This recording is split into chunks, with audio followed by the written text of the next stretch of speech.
Hello friends, welcome to your own channel daily stock. तो आज हम बात करने वाले एक ऐसी कंपनी, एक ऐसी मल्टीनेशनल मोटरसाइकिल कंपनी के बारे में जो पूरे इंडिया में थर्ड लार्जेस्ट मोटरसाइकिल कंज्यूमर या कि प्रोडक्शन कंपनी है और जिसका जो रेवेन्यू है वो इन 2018-19 कंप्लीट हो चुका है 20,000 करोड़ का। और उसने as per the survey 3 million units उसने सोल्ड किए थे एक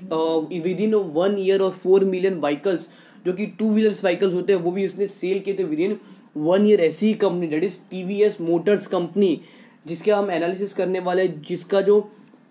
कैपेसिटी है, इलेक्ट्रिक जो प्रोडक्शन कैपेसिटी है वो हो चुकी है 4 million, that is two wheelers vehicles के लिए, और 1,20,000 एज पर 3 व्हीलर्स व्हीकल के लिए। तो ऐसी ही कंपनी का हम एनालिसिस करने वाले that is TVS motorcycle, TVS motor company का। तो without wasting any further time, तो आपको याद दिला दूं कि अगर अभी तक आपने हमारे इस चैनल को सब्सक्राइब नहीं किया हो डेली स्टॉक को, तो हमारे चैनल को ज़रूर सब्सक्राइब कर लीजिएगा ताकि आपको हर कंपनियों का डिटेल्ड एनालिसिस आपको पता चल सके।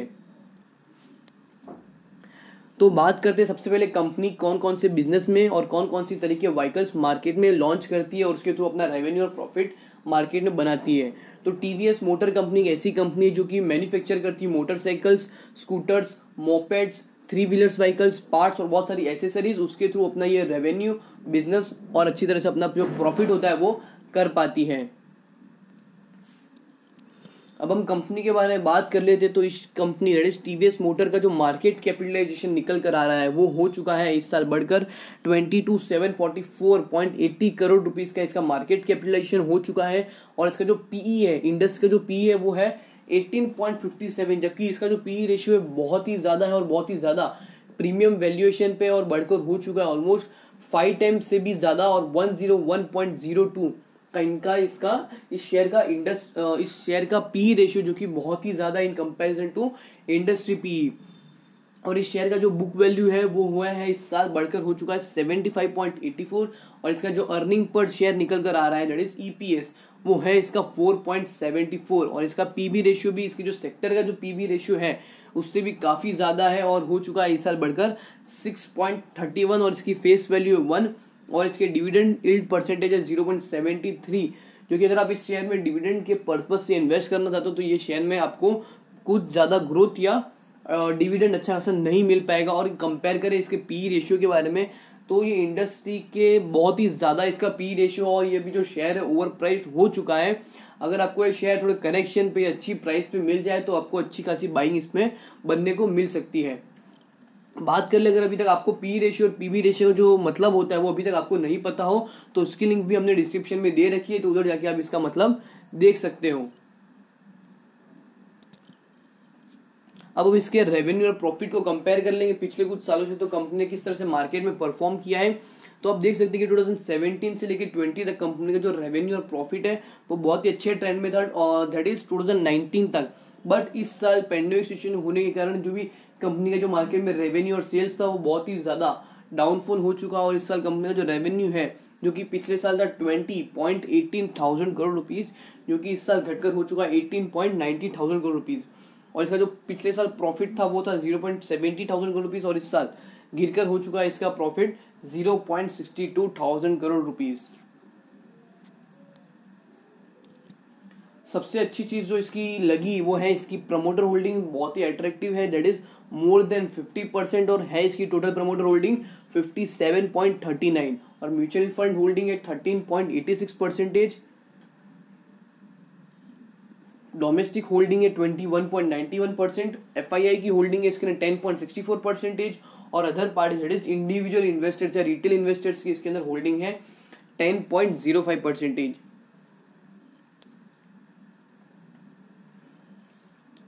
अब हम इसके revenue that is top line और बॉटम लाइन कंपेयर करेंगे पिछले कुछ सालों से, तो कंपनी ने किस तरह से मार्केट में परफॉर्म किया। दैट इज टॉप लाइन जो कि टोटल इनकम को इंडिकेट करती है कंपनी के सेल्स और रेवेन्यू को, और जो बॉटम लाइन है that is net profit, company कितना प्रॉफिट कमा रही है उसके सेल्स के ऊपर, तो वो आपको बताता है नेट प्रॉफिट, जो कि इंडिविजुअल इन्वेस्टर्स के लिए बहुत ही अच्छी चीज़ होती है, जो कि आपको एनालिस्ट को पता होनी चाहिए कि वो कंपनी कितना प्रॉफिट कर रही है in comparison to its sales. तो हम देखते हैं कि कंपनी की जो सेल्स हुई थी 2018 में वो थी 16,294 करोड़ रुपीज़, जो कि 19 में बढ़कर हो चुकी थी 21,59 करोड़ रुपीज़, और इस साल फिर से कंपनी का जो सेल्स है वो गिरकर हो चुका है 18,849 करोड़ रुपीज़। बात कर ले कंपनी के अदर इनकम सब्सिडीज के थ्रू जो कंपनी की जो इनकम निकल कर आती है वो 2018 में थी 145 करोड़ रुपीज़, जो कि 19 में घटकर हो चुकी थी 25 करोड़ रुपीज़, और इस साल फिर से बढ़कर हो चुके 51 करोड़ रुपीज़, जो कि टोटल इनकम को कंप्राइज करके बताता है 2018 के हिसाब से 16,439 करोड़ रुपीज़, जो कि 19 में हो गई थी 2185 करोड़ रुपीज़, और इस साल पेंडेमिक सिचुएशन होने के कारण कंपनी का जो सेल्स था मार्केट में वो डाउनफॉल डिक्रीज हो चुका है, और इसका जो सेल्स है वो निकल कर आता है इस साल 18,901 करोड़ रुपीज़। अब बात कर लेते हैं कंपनी की bottom line, that is net profit. Company ने जो भी नेट प्रॉफिट जनरेट किया मार्केट में वो देखते हुए जो कि सबसे ज़्यादा इंपॉर्टेंट चीज़ होती है, जो कि 2018 में था कंपनी का 664 करोड़ रुपीज़, जो कि 19 में बढ़कर हो चुका था 723 करोड़ रुपीज़, और इस साल फिर से गिरकर हो चुका है 655 करोड़ रुपीज़। बात कर ले कंपनी के टोटल एक्सपेंडिचर के बारे में, जो कि बहुत ही इंपॉर्टेंट फैक्टर होता है कंपनी के हिसाब से, जो कि आप देख सकते हैं 2018 में कंपनी ने एक्सपेंस किया था 15,171 करोड़ रुपीज़ का, जो कि 19 में बढ़कर हो चुका था 18,440 करोड़ रुपीज़, और इस साल फिर से कंपनी जो कि अच्छी बात लगी मुझे वो है कंपनी ने जो मार्केट में एक्सपेंडिचर करने के होते हैं वो कंपनी ने expenditure in comparison to its 2019 company ने एक्सपेंडिचर है वो बहुत ही ज़्यादा कम कर लिया। ऑलमोस्ट 1,000 करोड़ रुपीज़ के जो एक्सपेंडिचर कंपनी के होते हैं वो कंपनी के कम हो चुके हैं, और इस साल कंपनी का टोटल एक्सपेंडिचर निकल कर आता है 17,172 करोड़ रुपीज़।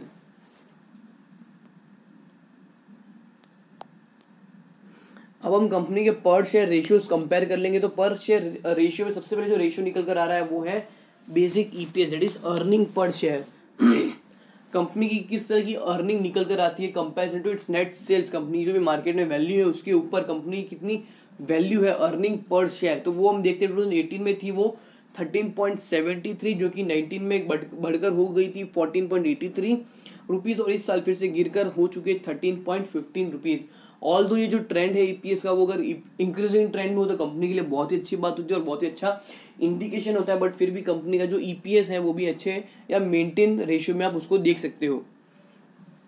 बात कर लेते हैं कंपनी के बुक वैल्यू के बारे में, तो बुक वैल्यू मतलब क्या हो गया, कंपनी की जितनी भी मार्केट में लायबिलिटी वो पे ऑफ हो जाए और कंपनी जो भी एसेट से मार्केट में सेल कर दे तो उसके थ्रू कंपनी की जो भी इनकम निकल कर आती है वो होगी कंपनी की बुक वैल्यू। तो बुक वैल्यू में भी अगर आपको समझ लो इंक्रीजिंग ट्रेंड देखने को मिलता है तो इसका मतलब ये हो गया कंपनी की जो लायबिलिटीज है मार्केट में उसमें आपको कटौती देखने को मिल रही है, कंपनी जो भी एसेट्स है मार्केट में वो इंक्रीज हो रही है, जो कि कंपनी के पॉइंट ऑफ व्यू से बहुत ही अच्छी बात होती है और इन्वेस्टर्स के पॉइंट ऑफ व्यू से भी बहुत ही अच्छी बात होती है, जो कि 2018 में थी 60 रुपीज़, जो कि 19 में बढ़कर हो गई थी ऑलमोस्ट 72 रुपीज़, और इस साल फिर से बढ़कर हो चुकी कंपनी की book value 75.84 rupees.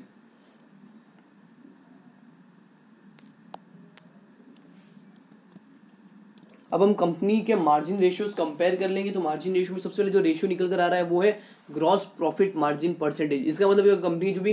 Gross profit generate कर रही है, मतलब कंपनी जितना भी रेवेन्यू जनरेट कर रही है उसके थ्रू, मतलब ट्रेडिंग अकाउंट का जो ग्रॉस प्रॉफिट कंपनी का जो निकलता है उसके थ्रू कंपनी के नेट सेल्स के अगर हिसाब से अगर उसको आप परसेंटेज से कंपेयर करें तो कितना ग्रॉस प्रॉफिट कंपनी का निकल रहा है in comparison to its net sales, तो वो आपको बताता है ग्रॉस प्रॉफिट मार्जिन परसेंटेज, जो कि अगर इंक्रीजिंग ट्रेंड में हो तो कंपनी के लिए अच्छा इंडिकेशन होता है, जो कि 2018 में था 10.07%, जो कि 19 में बढ़कर हो चुका है 10.84%, और इस साल फिर से बढ़कर हो चुका है 12.33%।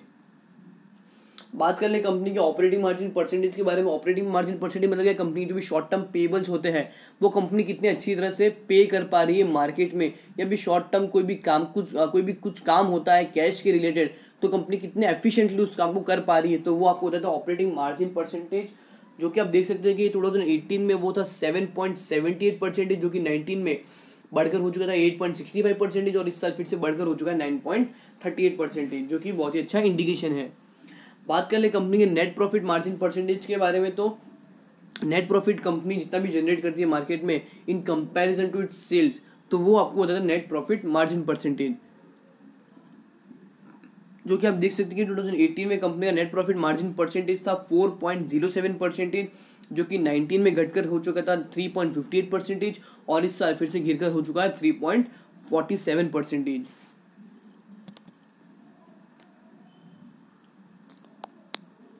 अब हम कंपनी के रिटर्न रेशियोज कंपेयर कर लेंगे, तो रिटर्न रेशियो में सबसे पहले जो रेशियो निकल कर आ रहा है वो है रिटर्न ऑन नेटवर्थ या रिटर्न ऑन इक्विटी परसेंटेज। इसका मतलब है कंपनी जितनी भी इक्विटी शेयर होल्डर्स है जिसने कंपनी में इन्वेस्ट किया है बेटर रिजल्ट्स के लिए, बेटर परसेंटेज ऑफ रिटर्न्स के लिए, तो वो उसके इन्वेस्टमेंट के ऊपर कंपनी कितना percentage of return company generate करके दे रही है उन इन्वेस्टर्स को, तो वो आपको बताता है रिटर्न ऑन नेटवर्थ या रिटर्न ऑन इक्विटी परसेंटेज। तो वो था 2018 में 24.36%, जो कि 19 में गिरकर हो चुका था 22.22%, और इस साल फिर से डिक्रीज होकर हो चुका है 19.03%।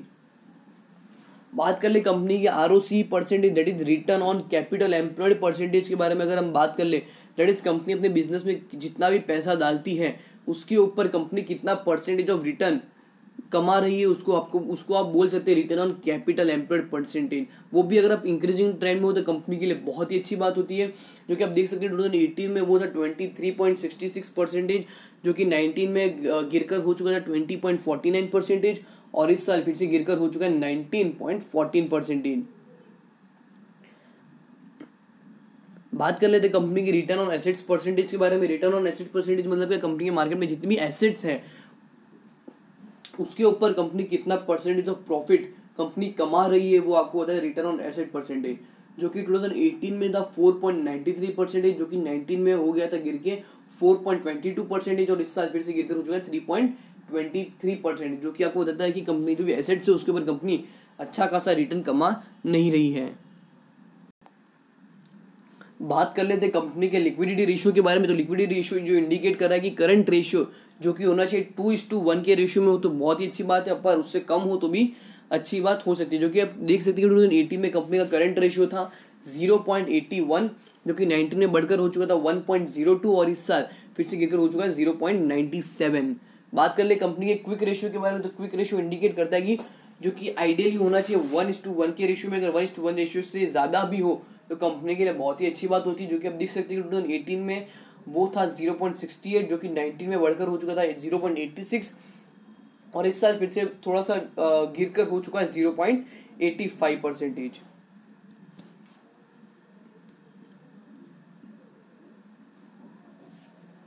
अब कंपनी की जो लेवरेज रेशियो है उसको कंपेयर करते हैं, तो लेवरेज रेशियो में सबसे पहले जो रेशियो निकल कर आ रहा है वो है डेट टू इक्विटी परसेंटेज। इसका मतलब है कंपनी की जो भी डेटर्स है उसके ऊपर कंपनी कितने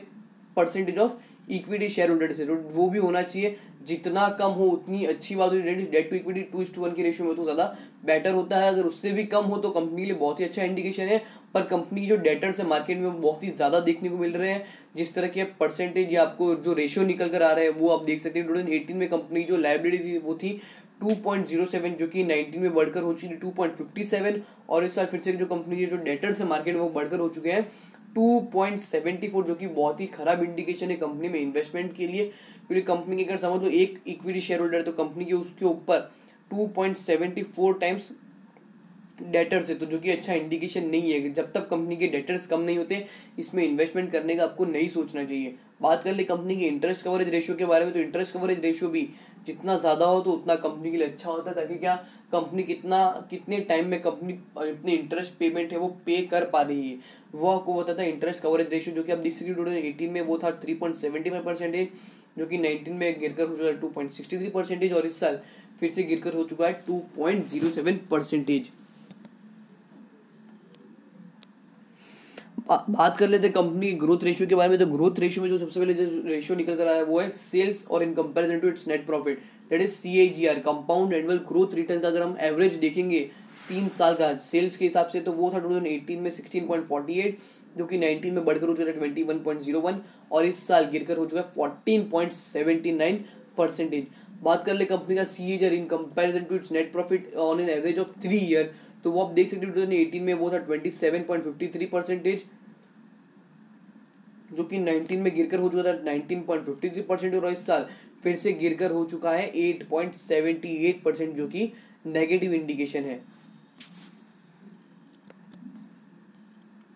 अब हम कंपनी के बारे में बात करेंगे। कंपनी जो भी मार्केट में जो व्हीकल्स बनाती है उसके ऊपर कंपनियां किस तरह का सेल्स हो रहा है मार्केट में currently in comparison to its 2019 and 20। अब देख सकते कंपनी 3 या 4 तरह के व्हीकल्स मार्केट में लॉन्च करती है, that is motorcycles, mopeds, scooters और 3 व्हीलर्स। तो हम कंपेयर करते हैं कि 2019 में कंपनी जो मोटरसाइकिल सोल्ड हुए थे वो थे 15.59 लाख, जो कि 2020 में घटकर हो चुके थे 13.63 लैक्स।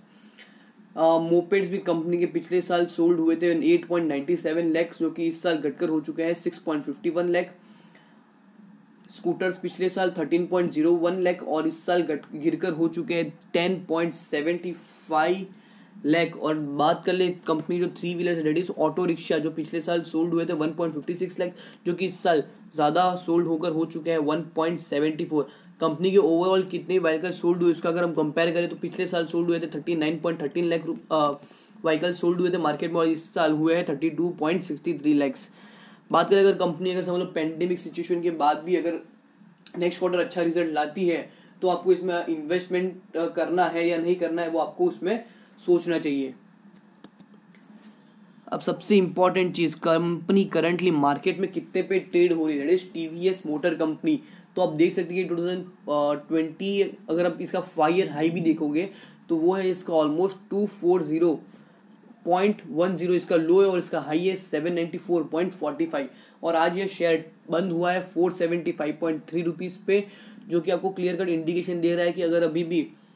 इसमें अच्छा खासा करेक्शन या 400 के नीचे आए, तो अगर आप इस शेयर में इन्वेस्ट करना चाहते हो तो आप इसमें इन्वेस्ट कर सकते हैं। पर फिर भी अगर बात करें कंपनी के बारे में, तो कंपनी बहुत सारे मार्केट में कॉम्पिटिटर्स भी है। अगर जब तक कंपनी कोई नया रिसर्च एंड डेवलपमेंट या कोई नया व्हीकल मार्केट में लॉन्च नहीं करती है और नई टेक्नोलॉजी नहीं अपनाती है, तो मार्केट में ये जो शेयर है टीवीएस, इसमें आपको इंक्रीमेंट नहीं देखने को मिलेगा। पर फिर भी अगर आप 400 के लेवल पे इस पर बाइंग भी करते हो तो आपको 40-50-60% के रिटर्न आपको आराम से देखने को मिल सकते हैं। होप करता हूँ कि आपको टीवीएस मोटर कंपनी का जो हमने अभी जो एनालिसिस किया वो आपको अच्छा लगा। अगर आपको वीडियो अच्छी लगी हो तो वीडियो को लाइक और शेयर ज़रूर कर दीजिएगा, और चैनल को सब्सक्राइब ज़रूर कर दीजिएगा। Thank you.